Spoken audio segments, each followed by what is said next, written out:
Troy, do you think that, and we're going to come on to your support with Andros in a minute, but where you've just said that clubs get to a point, certainly in your situation, do you think that's true of today's day, that they get to a point where sometimes talent isn't all that matters? It can be the family unit, it can be your education, you're not putting enough effort, it can be Support, else. yeah. Yeah. Listen, it's the whole makeup, I think, of clubs now. Is talent is one thing. Talent is obviously the thing that drives you, that identifies you to them and make them go, wow, you're within our environment. But they haven't learned about it. And they all they can see is what they see on the football field, is that this young person has unbelievable ability, and we think that we can enhance that ability to further his career, to potentially, help him become a first team player. That's got to be the goal for everybody. When they're in the environment, they learn about you as a person. So when you come into that environment, there'll be many a judgment on your character. There'll be judgment on the language you use. There'll be judgment on the way you wear the club tracksuit, all this judgment. When I was growing up, all that mattered was, could he kick the ball right foot, left foot? Could he head it? And does he score goals? There was no other judgment. I could have been the biggest rogue. It didn't matter. They were going to try and enhance. There's a lot of judgment outside of the ability. And I'm not afraid to say that, because fortunately my work takes me into all those environments. Yeah. And enables me to see players, talk to parents, talk to coaches, understand the dynamics within an environment. And I think clubs have to do more to support the person whilst enhancing the player. Mm-hmm. Well, we totally agree.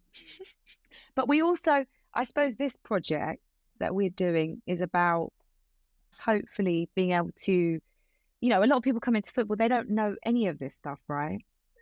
A lot of people come into football, a bit like your mum, they don't know anything about football. And there'll be a lot of and especially if your child is actually sort of thriving within football now, you do need to engage. I mean, Absolutely. And so, yeah, part of our project is absolutely trying to sort of show that this sort of what we call inner game, this sort of your character, your attitude, who you're being is vital. And a lot of people don't know that. They totally kind of overlook that. And it's all about training and, But I also think that I don't think parents are at fault here. I think the game's at fault. When, like I said, my mum wasn't interested, okay? But if she was interested, what was out there for her?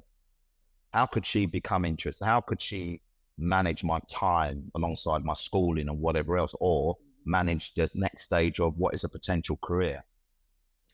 One of the reasons why I do so many parental sessions for clubs is because there's not enough information given to the parents about what the journey entails. Not just can you bring him 3 days a week and we'll look after him from there, and can he play in a game as well? But what does the journey entail? What impact does it have on the parent?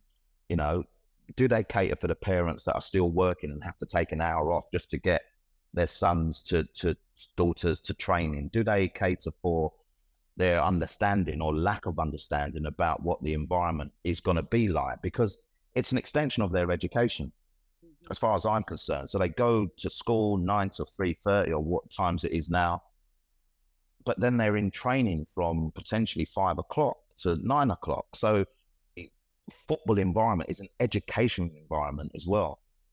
Now, you don't go take your child to school without knowing the ethos of that school.